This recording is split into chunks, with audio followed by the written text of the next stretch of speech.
negar o que você tem. Deus não quer te consumir, Deus não quer te estressar, Deus quer te dar vida e vida abundante. Louvado seja o nome do Senhor.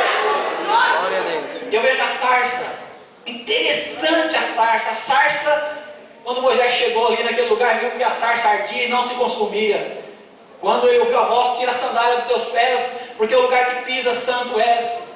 Aquela sarça, o fogo ardia, aquela fogueira, e parece que quanto mais o fogo pegava naquele matinho verde, parece que mais bonito ele ficava. O fogo não fazia dano algum. É assim mesmo comparado ao obreiro. Deus te usa, vem os apertos, vem as coisas difíceis, vem os obstáculos, mas cada vez você fica mais forte, mais viçoso, mais vigoroso, mais próximo de Deus, com maior virtude, com maior alegria, com maior satisfação, e depois levanta: eu sou vencedor, eu venci o fogo, eu venci a água, eu venci os obstáculos, eu venci os problemas, porque o Senhor está comigo. Eu entendi o Evangelho. Tem gente que acha que tem que andar tudo torto. Não, porque eu sou de Cristo, eu estou caco, estou arrebentado, é duro demais. Nada disso. Nós sofremos, mas somos alegres. É um misto de choro e de alegria. O apóstolo Paulo sofria, mas ele sempre chorava também de alegria. A alegria no reino de Deus, a alegria em servir o Senhor, porque há segurança. Nós não somos consumidos por Ele. Ele não te convida à morte, Ele te convida à vida. Louvado seja o nome do Senhor. Jesus não está te convidando à morte. Quando Ele diz para você renunciar e seguir a Ele, Ele diz para você renunciar a coisas que não prestam, coisas banais, coisas que te prejudicam. As bagagens vão te atrapalhar. A Bíblia diz que a porta é estreita e a bagagem não entra, não passa nessa porta estreita. Então renuncia, mas Ele te convida para uma vida leve, uma vida diferente. Por isso que Ele convida, dizendo que o fardo dele é leve e o jugo dele é suave. Aí o Senhor diz para Pedro: Pedro, o que você está falando? Você disse que vai morrer comigo, Pedro. Você pode até morrer, eu não quero isso. E além do mais, Pedro, está registrado aqui Lucas 22, 34. Digo-te, Pedro, não tentarás julgá-lo hoje antes que 3 vezes me negues, dizendo que não me conheças. Falei: Pedro, o que você pensa? Quer morrer comigo, Pedro? Então você vai me negar, Pedro? E ele dizia: não, Senhor, eu morro até contigo, mas eu não te nego. Ali Deus estava mostrando: o homem é fraco, é eu que estou para curar, não é você que vai fazer muita coisa para mim, é eu que vou te dar, é eu que vou te abençoar, e quando muito você me devolve um pouquinho do que eu tenho te dado, mas não é você. Nós não temos condições de fazer nada para Deus se lá do alto não foi enviado sobre nós. É a bênção do Senhor, é o fôlego de vida, é a nossa voz, é a nossa vida que nós oferecemos a Ele, porque Ele tem nos dado.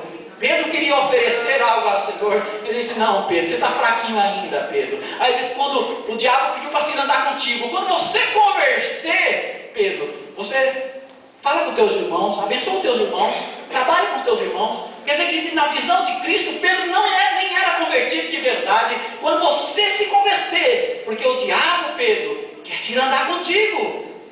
Então nós percebemos que Pedro não entendia muita coisa. Pedro estava a ser provado. Ele queria que o Senhor se ausentasse. Ele achava que ele iria até a morte e não precisava morrer coisa nenhuma. E depois veio um pedido do inferno, expresso, pedido para Jesus deixar-se andar com Pedro. Pedro disse: Jesus disse: Pedro, eu orei por ti. Mas o diabo queria passar ele numa peneira, segundo Jesus. E Pedro passou por dificuldades muito grandes. Ele passou por dificuldades. Jesus permite, porque Pedro iria ser coluna. Pedro iria fazer a diferença na casa de Deus, nos atos de Deus. Então Pedro iria passar. Ele acabou negando Jesus. Foi tantos problemas, foi tantas dificuldades, mas no final Pedro se tornou um homem digno, um homem de fé, um apóstolo que é coluna do reino de Deus. Talvez ele poderia pensar: é difícil seguir a Jesus, há uma pressão espiritual, há uma força da carne, há uma falta de entendimento. Às vezes é complicado seguir a Jesus. Nós só entendemos se nós estivermos em oração, conectado com o Pai. Nós vamos entender o que o Senhor Jesus quer de mim. É para mim me ausentar? É para mim me aproximar? O que eu devo fazer? Eu preciso morrer? Nada disso. Tão somente sirva ao Senhor de todo o teu coração. Amém, irmãos? Pedro iria passar por dificuldades, mas a graça de Deus estava com ele. Interessante que quando Jesus estava sendo crucificado, Pedro negou Jesus. Numa noite fria, era muito frio naquele dia. e Jesus estava sendo levado para ser crucificado. E ali havia uma fogueira. E naquela fogueira as pessoas estavam se aquecendo. E Pedro chegou desconfiado e escondeu. E uma das criadas perguntou: mas esse aí não é aquele que andava com o homem lá, com Jesus? E ele negou. Ele negou uma, duas vezes, três vezes. Ele esbravejou, falou um monte de coisa. Não conheço aquele homem, deve ter falado palavrões. Se eu bem conheço Pedro, ele negou Jesus. Então ele passou por muitas dificuldades e acabou se sentindo indigno e acabou recuando, voltando para trás. Ele voltou à pescaria, ele foi para o lago de Genezaré, foi pescar novamente, querido. Mas foi ele que tinha dito: para onde iremos nós, Senhor? Se só tu tens palavra de vida eterna. Agora estava ele voltando, deixando o ministério. Às vezes, queridos, por conta das dificuldades, nós estamos aí dizendo: Senhor, tu és o meu Deus, tu és maravilhoso. Vem o problema, vem a dificuldade, vem o sentimento de culpa, a pessoa começa a afastar. E ela falava de Jesus eu não largo, de Deus eu não largo, é o Deus da minha vida, é o único caminho, e daqui a pouco está afastando. Isso aconteceu com Pedro. A pressão foi tão grande que ele voltou a pescar. E Jesus, ressurreto, Jesus depois da sua morte, ele desceu lá, foi no lago de Genezaré. Chegando lá estava Pedro. Quando Pedro, João disse: olha, Pedro, acho que é Jesus que está chegando. Pedro estava nu, ele cingiu-se com um pano, com uma túnica, com algo para cobrir a sua nudez, e lançou-se no mar. E tem alguns teólogos que dizem que ele lançou-se ao mar para ir ao encontro de Jesus. Ele lançou-se ao mar, pode ver na tua Bíblia. Ele cingiu-se e lançou ao mar. Ele cingiu. Primeira pescaria, 3 anos antes, ele disse: ausenta-te de mim. Na segunda pescaria, quando João disse: o mestre está aí. E ele lançou-se ao mar e foi ao encontro de Jesus. E chegando lá, Jesus preparou um peixe. Foi uma ceia maravilhosa. No texto que nós lemos diz que Jesus preparou um peixe. E ali havia pão e peixe. Hoje nós não temos pão e peixe aqui, mas tem o pão e o vinho, o suco de uva. Jesus nos convida para cear. Jesus nos convida para um jantar. Jesus nos convida para uma comunhão maior, mesmo tendo poucas forças, mesmo sentindo ainda pecador, mesmo ainda sentindo que nós estamos cambaleando, e uma hora nós estamos 100%, outra hora estamos 20%, com todas as nossas fraquezas, nós estamos aqui. Assim foi Pedro. Ele disse: vem Pedro, vem, come, eu preparei algo para você, Pedro. E eu creio que Pedro estava indignado. Pedro não se sentia digno de participar daquela mesa que estava sendo servida. E Jesus, para que curasse a Pedro, ele disse: tu me amas, Pedro? Só perguntou isso. E hoje ele está perguntando para você que se acha indigno: você é tão fraco, você é fraco mesmo. Pecador é pecador mesmo, mas você quer deixar o teu pecado. É pecador sim, mas Jesus morreu pelos teus pecados. E Pedro estava na situação. Ele disse: ei Pedro, você me ama ainda, Pedro? Ele disse: eu te amo, Senhor. Depois Jesus não ficou convencido com a palavra de Pedro. Pedro falava com o olho baixo. Pedro falava assim com o olhar tão para baixo. De novo ele perguntou: ei Pedro, eu estou perguntando se tu me amas, Pedro. Ô Senhor, te amo. E voltava.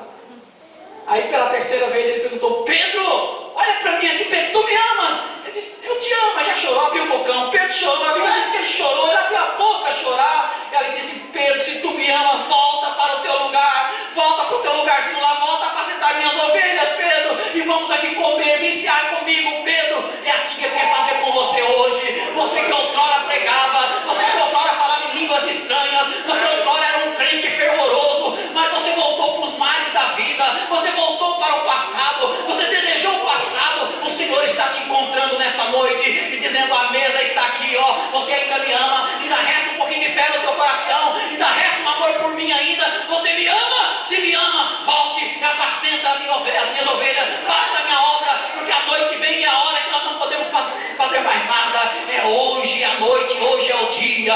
Louvado seja o nome do Senhor. Olha como Jesus trabalha. E a Bíblia diz que Ele é o mesmo ontem, hoje e será eternamente. Ele quer trabalhar no teu coração, meu querido. No começo você não entendia nada, depois você não entendeu muito, mas querido, sabe, para nós termos uma vida de vitória, Pedro só mudou depois que ele foi cheio do Espírito Santo. Depois daquela ceia, ele restabeleceu um pouco, e Jesus disse: olha, fica lá em Jerusalém, que eu vou revestir vocês, eu vou abençoar vocês. E eles foram 120 pessoas. Em Atos 2, as capítulo 2, você começa a ver, o dia de Pentecostes, o Espírito Santo veio sobre eles, e Pedro perdeu aquela fraqueza, Pedro encheu tanto do Espírito Santo que transbordou, e de repente aquele Pedro fraco, pegou a palavra, começou a pregar, quase 3.000 almas se renderam aos pés do Senhor. Era um homem fraco, era um homem inútil, era um homem que não entendia nada, mas foi um grande homem de Deus. Louvado seja o nome do Senhor. Talvez você esteja falando com alguém dessa forma, que não entende nada, cada vez você está mais fraco, você cai ali, cai aqui, te criticam, você está cada fora, fala cada palavra que não devia falar, mas Jesus está te convidando, volta para o teu posto, volta para o teu lugar. Só tem uma coisa, tem fé ainda? Você me ama? Eu tenho algo maravilhoso, eu tenho um plano na tua vida. Louvado seja o nome do Senhor. Hoje é Santa Ceia, queridos. Entenda o reino de Deus. Ele veio te buscar, Ele veio te salvar. Ele não tiraria do ventre da tua mãe se tivesse um plano contigo, teria abortado, você não teria nascido. Você está aqui, não é para você perder tempo. Jesus está te convidando. Você me ama? Faça alguma coisa. Você me ama? Ceia comigo. Fica na disposição do Espírito. Deixa eu te encher que essas fraquezas caem por terra. Os discípulos de Jesus só fizeram realmente a obra de Deus depois do Pentecoste, depois do enchimento. Vamos pedir nesta noite que após esta ceia, esta comunhão com Cristo que veio nos resgatar, veio nos buscar, veio de encontro às nossas necessidades. Eu não vou tomar ceia hoje não, porque eu não sou digno. Se você tem fé, peça perdão dos teus pecados, e a partir de hoje você vai fazer uma aliança com Deus. Deus, eu vou voltar, eu irei voltar, eu vou tomar, eu vou ficar como aquela botija aberta para que o Senhor possa encher do teu azeite, e eu quero realmente sentir o gozo na minha vida novamente. Eu quero voltar ao primeiro amor. Quantas pessoas dizem: pastor, eu queria voltar ao que era antes, pastor. Eu chegava na igreja, sentia um gozo muito grande, eu tinha vontade de falar de Jesus, eu tinha vontade de pregar, mas pastor, agora eu não sinto mais nada. Como é terrível quando um cristão que acredita em Jesus, ele se sente sem fome espiritual. Queridos, é terrível. De repente você está naquela fase que não sente mais nada, você não chora mais, não sente alegria, não sente desejo de ouvir, de ler a palavra de Deus, você não sente nada. Você vai dizer: misericórdia, Senhor, dá-me sede, Senhor. Eu não tenho sede nenhuma. Davi, ele dizia: eu tenho sede, assim como a corça suspira pelas águas, a minha alma suspira por ti. Era um homem sedento. Agora tem muitas pessoas neste mundo atribulado e corrido, que está sem sede de Deus. Você precisa dizer: eu quero ter sede do Senhor, Pai, eu quero te desejar, mas coloque esse desejo no meu coração, porque até então eu estou fugindo, até então eu estou desistindo de tudo. Torna-me dar a alegria da salvação, torna-me dar uma unção nova. Louvado seja o nome do Senhor. E você vai ver que a tua vida não será medíocre espiritualmente, você fará a diferença na terra dos viventes. Louvado seja o nome do Senhor. A graça de Deus está sobre nós. A graça de Deus é o amor em ação. A graça de Deus.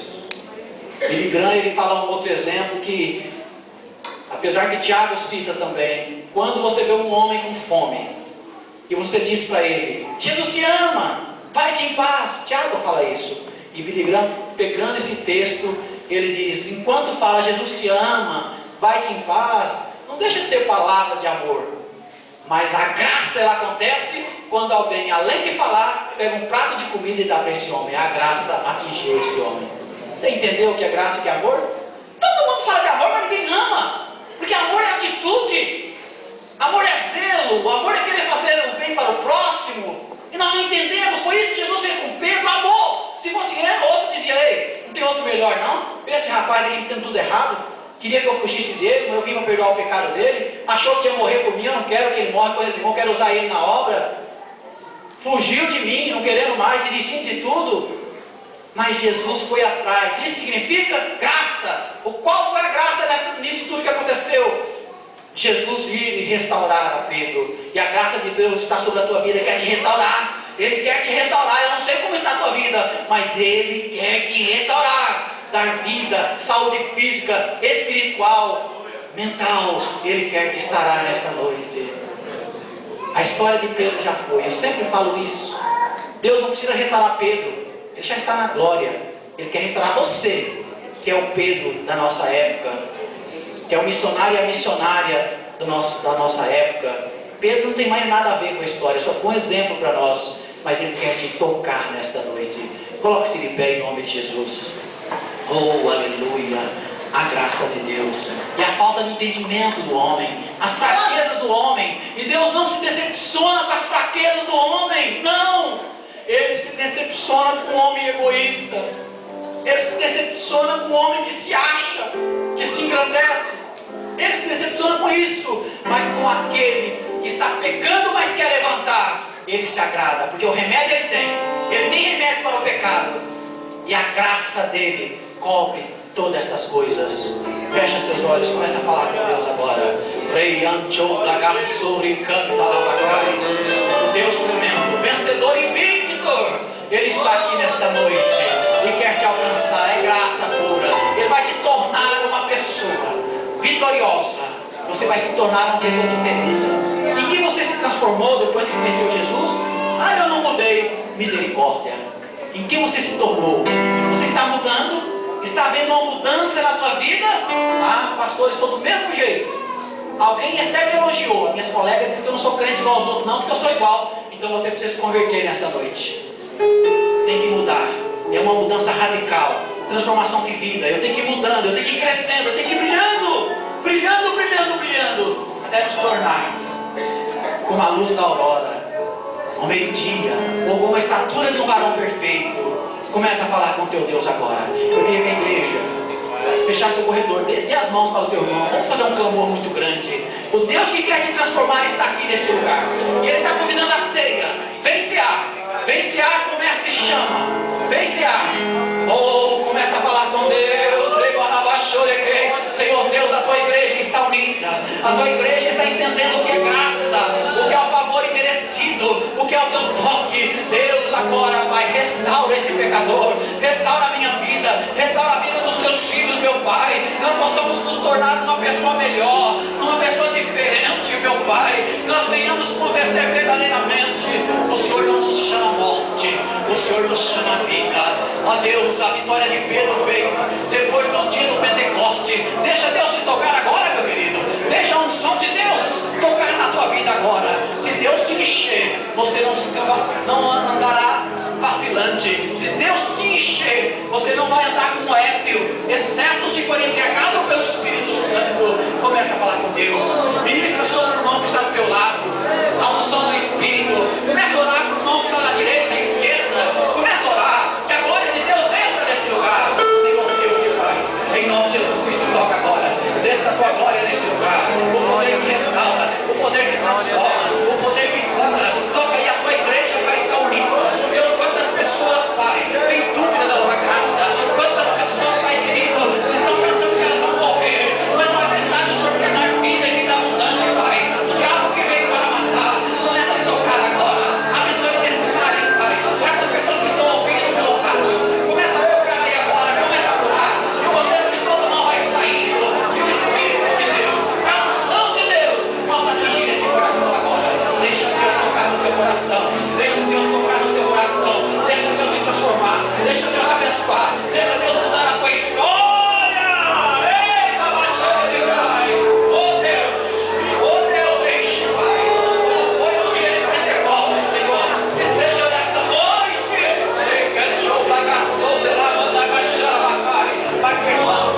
será comigo. Ele está batendo na tua porta.